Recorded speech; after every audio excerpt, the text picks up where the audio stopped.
મિત્રો ફરીથી એક નવા વિડીયોમાં તમારા બધાનું સ્વાગત છે। તો મિત્રો આજે આપણે ભરેલા રીંગણાનું શાક લઈને આવ્યા છીએ। મિત્રો શાક કાંઈક અલગ પ્રકારનું બનાવ્યું હતું અને તમને કાંઈક બતાવવા જેવું હતું। મિત્રો મને એમ થયું આ શાક કાંઈક નવીન પ્રકારનું તમને બતાવું। તો સૌથી પહેલાં આપણે રીંગણાને કાપી લીધા હતા। ત્યાર પછી મિત્રો આપણે મસાલા ભરવાના આવે ને એ ખાંડી લેવાના, મતલબમાં તીખું સવાણું લીધું હતું એને ખાંડી લેવાનું। ત્યાર પછી ઝીણી સેવ છે એને ખાંડી લેવાનું। મિત્રો વિડીયો સારો લાગે ને તો લાઈક કરીને સબસ્ક્રાઈબ કરી લેજો અમારી ચેનલને, જેથી કરીને નવો વિડીયો નાખું ને એની નોટિફિકેશન આવે।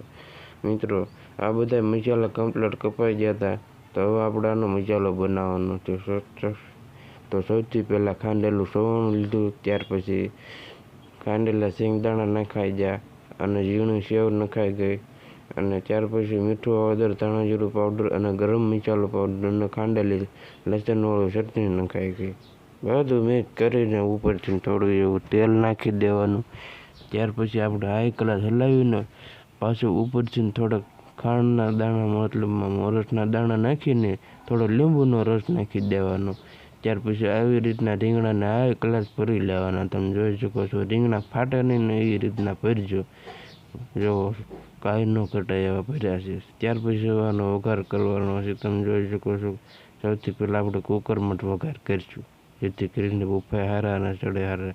તેલ નાખીને સીધી રાઈ અને આખું જીરું વઘાણી નાખી દેવાનું છે। તમે જોઈ શકો છો આમાં તમે ખડા મસાલા નાખો હોય તો નાખી શકો।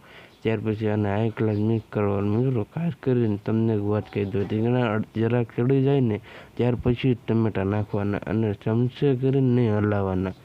તમે જોઈ શકો મેં કઈ રીતના આવી રીતનું હલાવી નાખ્યા એમ હલાવ્યા। પછી આપણે જે ભરવાનો મસાલો હતો એ વધે એટલે એ આવી રીતનું ઉપરથી નાખીને સીધું પાણી નાખીને આપણે તેને ટાંકી દઈશું। તો કમ્પ્લીટ છે આપણું ભરેલ રીંગણાનું શાક। મિત્રો ચેનલમાં ન હોય ને તો સબસ્ક્રાઈબ કરતા જજો અને કોમેન્ટ કરીને જણાવજો અમારું શાક કેવું લાગ્યું અને તમારી બનાવવાની રીત કઈ રીતની છે।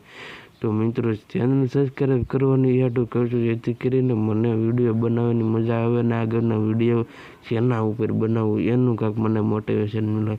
તમે ચેનલમાં ન હોય ને તો તમારા ફ્રેન્ડને જરૂરથી શેર કરજો।